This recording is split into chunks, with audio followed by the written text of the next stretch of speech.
ቋጠሮ ሲፈታ ክፍል 3 ደራሲ ዘሪሁን ገመቹ ተራኪ ኢልሃም ፈሪድ ቻናላችንን ሰብስክራይብ ላይክ እንዲሁም ሼር በማድረግ ቤተሰብ ይሆናል።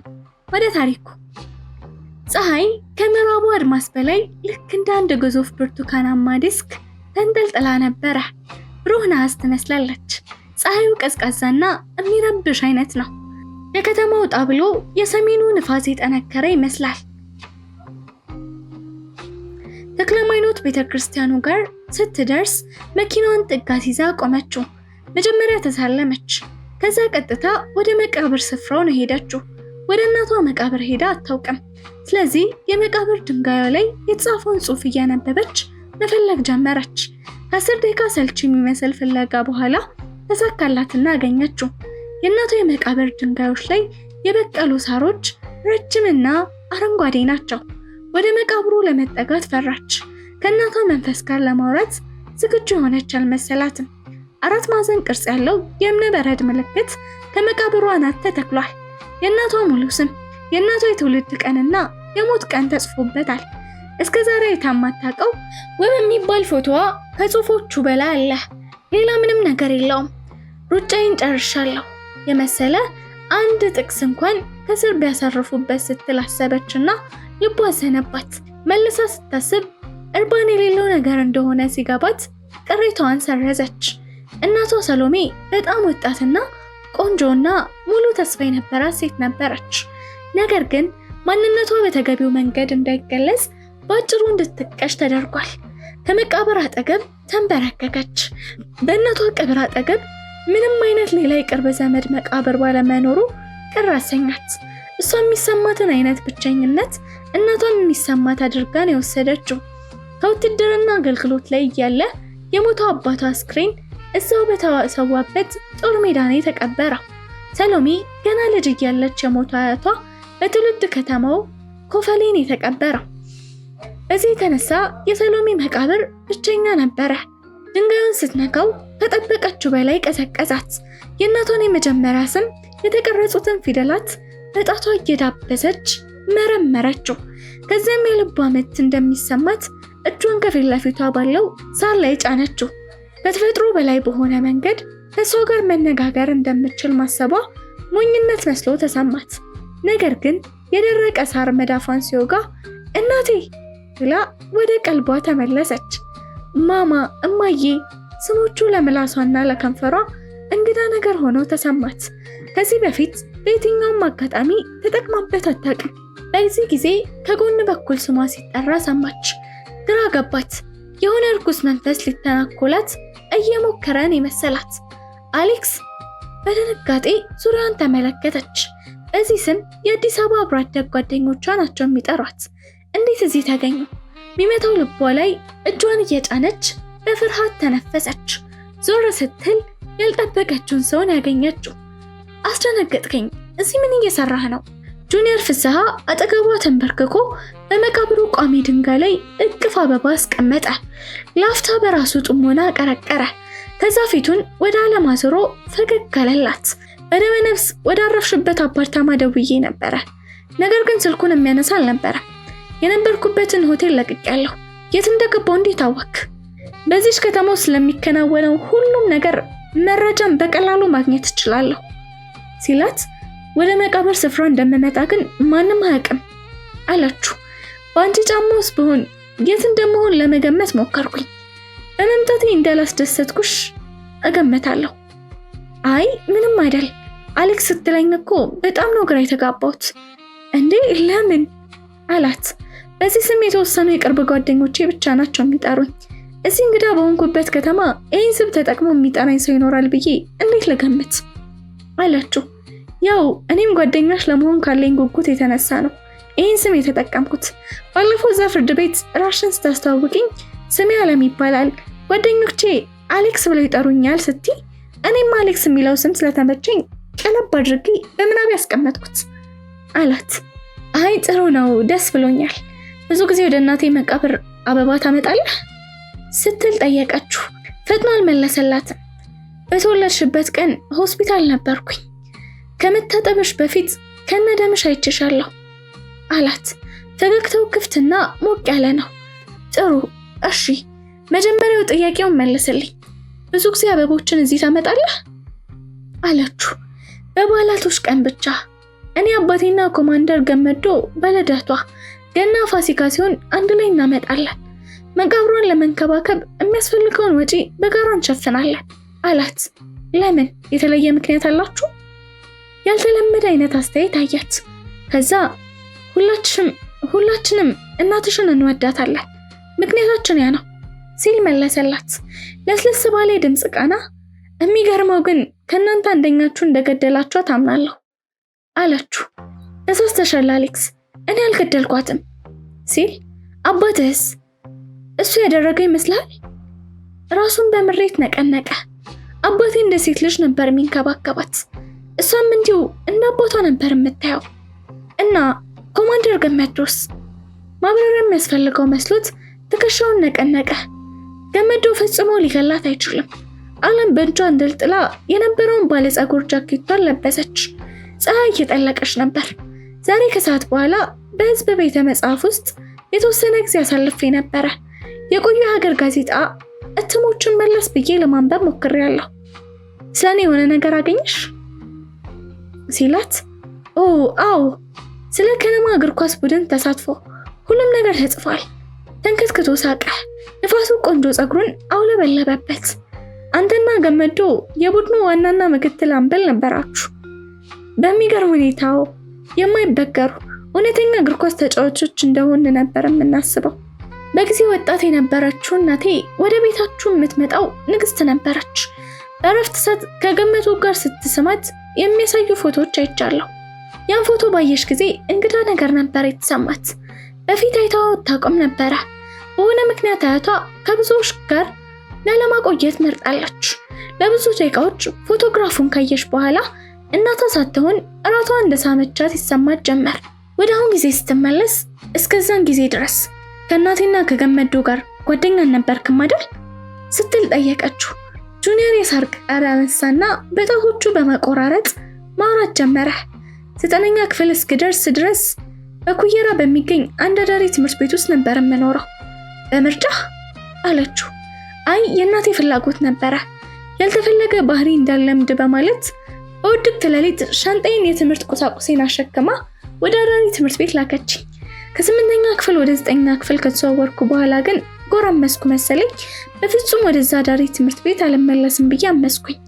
የአባቴን ድጋፍ አገኘውና እዚህ ሻሸመኔ ሃይስኩል ተመዘገብኩኝ። ታዲያ እናትህ ምን አለች ስትል ጠየቀችው። ደስ አላናትም ነበረ። በግልጽም ተቃውማ ነበረ። በዚህ ጉዳይ ላይ ማድረግ የምትችለው ብዙም ነገር አልነበረም። አባዬ እኔም በዚሁ ሃይስኩል ማስመዝገብ ብቻ ሳይሆን ወደ ከነማው ታዳጊዎች እግር ኳስ ቡድን እንድቀላቀል አጥብቆ ይፈልግ ነበረ። በወቅቱ የነበረው አሰልጣኝ ግን እኔ ላይ ብዙም ፍላጎት አላሳየም ነበር። ነገር ግን አባዬ ለቡድኑ አዲስ ዩኒፎርም እንደሚገዛ ቃል በመግባት ጉቦ ሰጠው። አሰልጣኙ ተቀበለኝ። ጁኒየር እየሳቀ ታሪኩን ቀጠለ። ስለዚህ ለእግር ኳስ ቡድኑ አባል ሆንኩኝ። የመጀመሪያው የልምምድ ቀን ሊያባረኝ ተቃርቦ ነበረ። ሌሎች ቡድን አባላትም በእንቅስቃሴ ደካማነት ብቻ ሳይሆን በከተማ ውስጥ በጣም ሀብታም የሆነ ሰውዬ ብቸኛው ወንድ ልጅ በመሆኔ ተበሳጭተውብኝ እንደነበር አስታውሳለሁ። እንዴት ተቀበልከው ታዲያ አለችው። የሀብታም ልጅ መሆን በጣም ከባድ ስራ ነው፣ ግን አንድ ሰው የግድ ያንን ስራ መስራት አለበት አለ በሚስብ ፈገግታ። ለማንኛውም ወደ ቤት ተመለስኩና 2ኛ ደረጃ ትምህርት ቤቱንና እግር ኳስ ቡድኑን በጣም እንደምጠላው ለአባቴ ነገርኩት። እንደ ገመዱ አይነቱን ጉልበተኛና ትዕቢተኛ ወጣት ጋር ከመዋል ይልቅ አዳሪ ትምህርት ቤት ካሉ የገረጡ ትንንሽ ፊት ያላቸው ደካሞች ጋር መኖርን እንደምመርጥ ነገርኩት። በቀጣይ ታዲያ ምን ሆነ አለችው።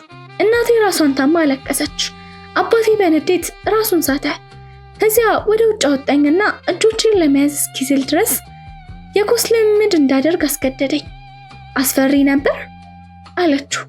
እርግጥ አይደለም፣ ፍላጎቶቼም በልቤ ቀብሬ እንጂ ጥሩ ተጫዋች መሆን እፈልግ ነበረ። ባይሳካልኝ እንኳን እዚህ ውጭ መጫወት፣ መብላት፣ መጠጣትና መተኛት እንዳለብኝ አውቅ ነበር። መሄድ ትፈልጊያለሽ? አይ ጨዋታ እንድትቀጥል እፈልጋለሁ። ይህ መደበኛ ምርመራ ነው እንዴ? በቁጣ በታከለበት ፈገግታ። ውይ ብንለው ይሻላል ስትል መለሰችለት። ከዛ በእግር ኳስ ክለቡ ያለህን ፍላጎት ተሳትፎ ቀጥልክ ብላ ጀምሮ ወደ ነበረው የጨዋታ ርዕስ መለሰችው።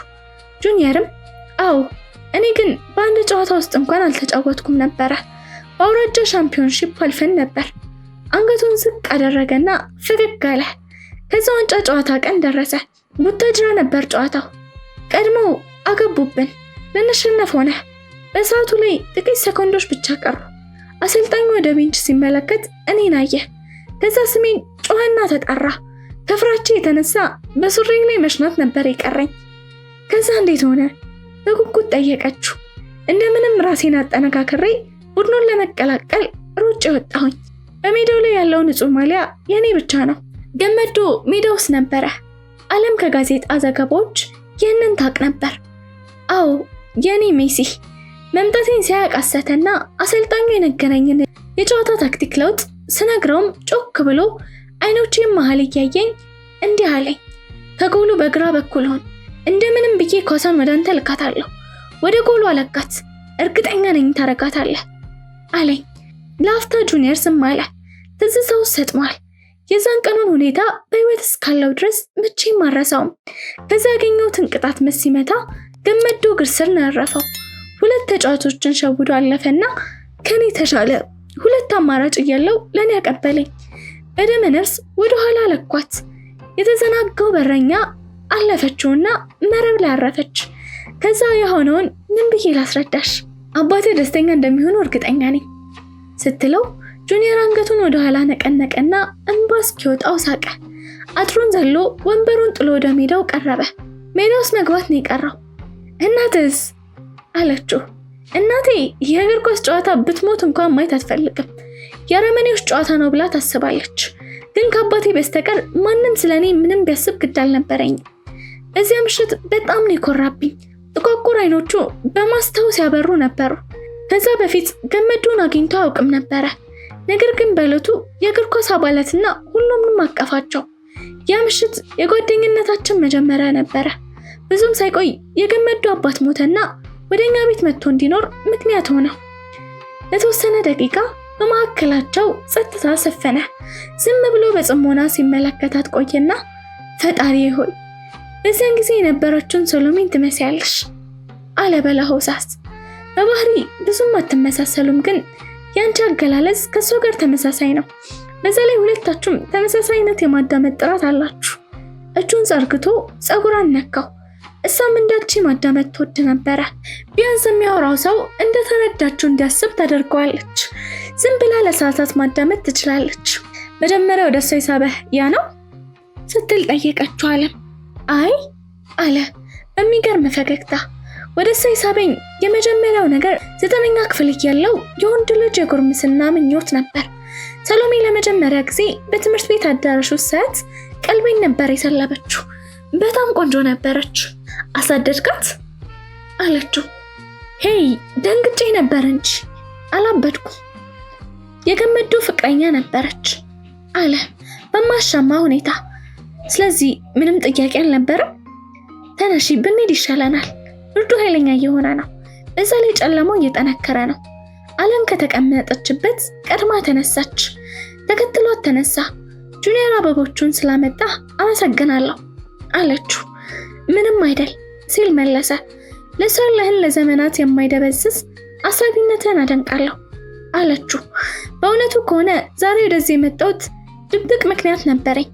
ኡሁሁ አለ ሁለቱንም እጆቿን በመያዝ ወደ ቤታችን ለራት ልጋብዝሽ ነበረ አላት። ሐሳቡ ቀደም ብሎ ያሰበበት ሳይሆን ድንገት የመጣለት ነው። ጁኒየር አለምን ይዞ ወደ ወላጆቹ ቤት ሲደርስ ሳሎን ያለው አባቱ ብቻ ነው። አቶ ፍስሐ ከመቀመጫቸው ተነስተው እጇን እየጨበጡ ጁኒየር ስላገኘሽና እንድትመጪ ስላሳመነሽ ደስ ብሎኛል አላት። እኔም እዚህ በመሆኔ ደስተኛ ነኝ አለችው። ደህና ተቀመጪ። ተቀመጠች። ምን ትጠጫለሽ ሲል ጁኒየር ጠየቃት። ነጭ ወይን ካለ ደስ ይለኛል እባክህ አለችው። አቶ ፍስሐ በጥቋቁር አይኖቹ ትኩር ብሎ እያያት ነጭ ወይን? እንደ አጋጣሚ ባለቤቴም የነጭ ወይን አፍቃሪ ስለሆነች ከኛ ቤት ጠፍታ አያውቅም። አሁን ትመጣና ትቀላቀለናለች አላት። ጁኒየር መጥሪያውን ሲጫን የቤቱ አገልጋይ ከውስጠኛው ክፍል እየሮጠች መጣች። ነጭ ወይን አምጥታ ለዓለም እንድትቀዳላት አዘዛት። ወይኑ መጣና ተቀዳላት። ጁኒየርን ወደ ቤት ይዞሽ እንዲመጣ ጠይቄው ነበረ። እንዲህ በፍጥነት ይሳካልታል አላልኩም ነበር አለ ፍስሐ። ዓለም ግራ ተጋባችና ወደ ጁኒየር ዞር ብላ ወደዚህ እንድመጣ ያንተ ፍላጎት መስሎኝ ነበር እኮ። እሱም የኔ ፍላጎት ነው አላት በፍርሃት አንገቱን አቀርቅሮ። ዓለምም ወደ ፍስሐ ዞራ እሺ ለምን ነበር የፈለከኝ አለችው። በሷ ቀጥተኝነት ለጊዜው ያልተደሰተ ይመስላል። ቢሆንም እሱም በተመሳሳይ መንገድ መለሰላት። ጠላቶች እንድንሆን አንቺን በደንብ ማወቅ ፈልጋለሁ አላት። እኔም የመጣሁት ለዚህ ነው አቶ ፍስሐ አለችው ፍርጠም ብላ። እሷን ትንሽ ጊዜ ወስዶ ሊያጠናት ሞከረ። እንዴት ጠበቃ ለመሆን ፈለግሽ? የተለመደ ግን ደግሞ ድንገተኛ ጥያቄ ጠየቃት። የእናቴን ግድያ ለመመርመር ወንጀለኛውን ለፍርድ ለማቅረብ እንድችል አለችው። መልሱ በድንገት ወደ ከንፈሮቿ የመጣ ነው። ይህም መልሷ እነሱን ብቻ ሳይሆን ዓለምን ራሷን አስገርሟታል። እሷ ከዚህ በፊት የእናቷን ገዳይ መፈለግ ዋና ግባ እንደሆነ ተናግራ አታውቅም።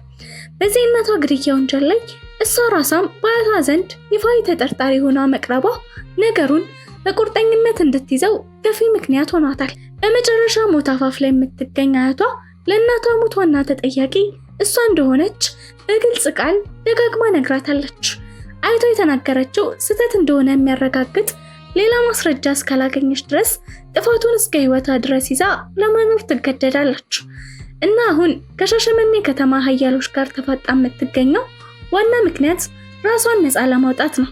አቶ ፍስሐ ሌላ ጥያቄውን ቀጠለ። ባል የለሽም? ልጆችስ? አላት። አይ የለኝም አለችው። ለምን ሲላት አባ አለ ጁኒየር የአባቱ ፍረት ማጣትን አፍሮ። ዓለም ልትዝናና እንጂ በጥያቄ እንድታጨናንቃት ይዣት አልመጣሁም ሲል ጁኒየር ምንም ችግር የለውም ይሄ የተለመደ ጥያቄ ነው አለች ዓለም። እሺ እንደዛ ካልሽ መልስሽ ምንድን ነው? አቶ ፍስሐ ጠየቃት። ጊዜ ወይም ዝንባሌ የለኝም አለችው። በዚህ በእኛ አካባቢም ተመሳሳይ ብዙ ጊዜና በቂ ዝንባሌ የለንም። ጁኒየር በጠወለገ እይታ አባቱን ተመለከተው። የተነገረውን አሽሙር እሱም የሚመለከት እንደሆነ ያውቃል። አባዬ የከሸፉብኝን ትዳሮች እየጠቀሰ ነው በማለት አብራራላት። ጋብቻዎች ስንት ነበሩ? ዓለም በጉጉት ጠየቀች። 3 በማለት ተናዘዘ እና አንዳቸውም እኔ አያት የማድረግ ፍላጎት ሆነ ብቃት አልነበራቸው። አቶ ፍስሐ ዋና ቅሬታውን ተናገረ። በዚህ መካከል ከፎቅ ወደታች የሚወርድ የጫማ ቋቋታ ሰሙና በተመሳሳይ 3ቱም ዞሩ። አንዲት ሴት በተከፈተው በር ላይ ቆማ ነበር። ዓለም የአቶ ፍስሐ ሚስትና የጁኒየር እናት መሆኗን አወቀች። ከእግር ጥፍሯ እስከ ራስ ፀጉሯ ድረስ ምን እንደምትመስል አእምሮአዊ ምስል ቀርጾ ነበረ። ወይዘሮዋ ግን የዓለምን አእምሮአዊ ምስል ተቃራኒ ነበረች። ጁኒየር እናቴ ጃማይካዊ ናት ስላላት የሆነች ፈርጠም ጠቆር ያለች ከንፈረ ትልልቅ ፀጉሯ ድሬድ መቀመጫዋን የሚነካ አይነት አድርጋ ነበር የሳለቻት። እሷ ግን ቅንጥስጥስ ያለች ቀጭን ቀይ ቆንጆ ግን ስልችት ያለ ፊት የያዘች ሀበሻ መሳይ ሴት ናት። ጁኒየር ያንን አፍስዞ መሳይ ውበትና ለስለሳ ባህሪ ከማን እንደወረሰ አሁን በግልጽ ገባት።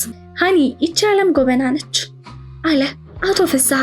የጁኒየር እናት ባለቤቷን ችላ ብላ ፈካ ያለ ፊቷን አብርቶ ቀጥ ያለ ቀጭን ከንፈሯን ወደ ቀኝ በመጠምዘዝ ዓለም ወደ ቤታችን እንኳን በሰላም መጣሽ፣ ሳራ እባላለሁ፣ የጁኒየር እናት ነኝ አለችና ወንበር ስባ ተቀመጠች።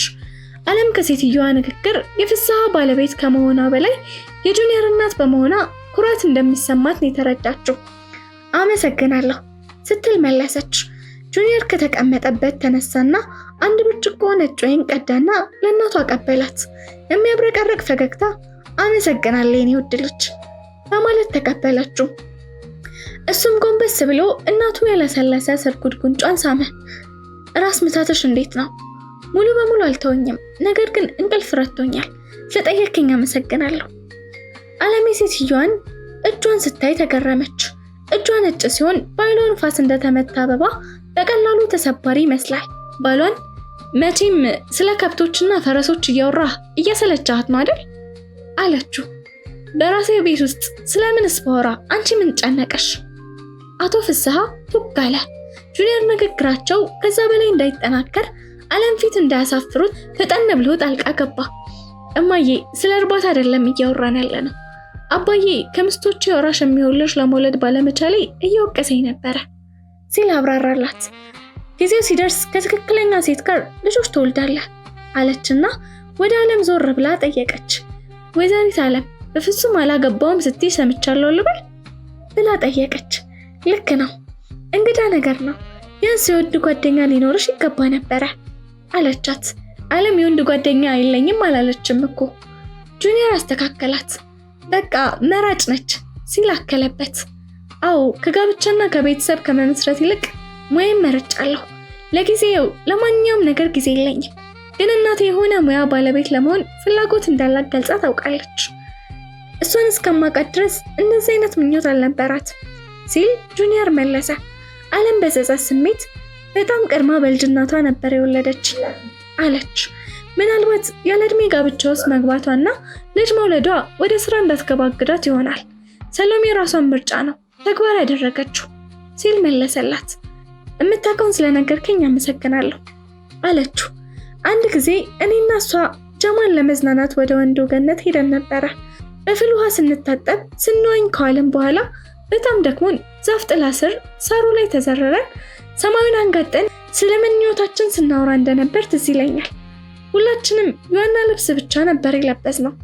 እናም እሷ በመሃላችን ተኝታ ነበረ።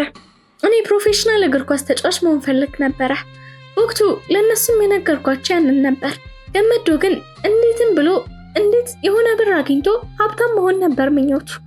ሀብታም መሆን እስከቻለ ድረስ ምንም አይነት ስራ ቢሰራ ግድ አይሰጠውም ነበረ።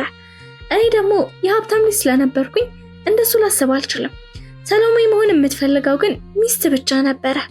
ላፍታ ቆም አለና እጆቹን ቁልቁል ተመለከተ እና አሁን ሳስበው ከኔ በስተቀር ሁሉም ምኞታቸው የተሳካ ይመስለኛል። ሰሎሜ ባጭሩ ብትቀጭም ሚስት ሆና ልጅ መውለድ ችላለች። ገመዱም በዚህም ብሎ በዛ የሚፈልገውን ያክል ብር አግኝቷል። ያን ብዬ አስባለሁ። እኔ ብቻ ነኝ ያልተሳካልኝ አለ። አቶ ፍስሐ ጆሮውን ወደ ውጭ እያቀና ስለ ገመዱ ስትናገር ድምፁን የሰማው ይመስለኛል አለ። ዓለም ዞር ስትል የተባለው ኮማንደር በበሩ በኩል ሲመጣ አየችው። የኮማንደሩ አስገራሚ መገለጥ ድንጋጤ ላይ ጥሏታል። ሄይ ገመዶ አለው ጁኒየር። ግባ።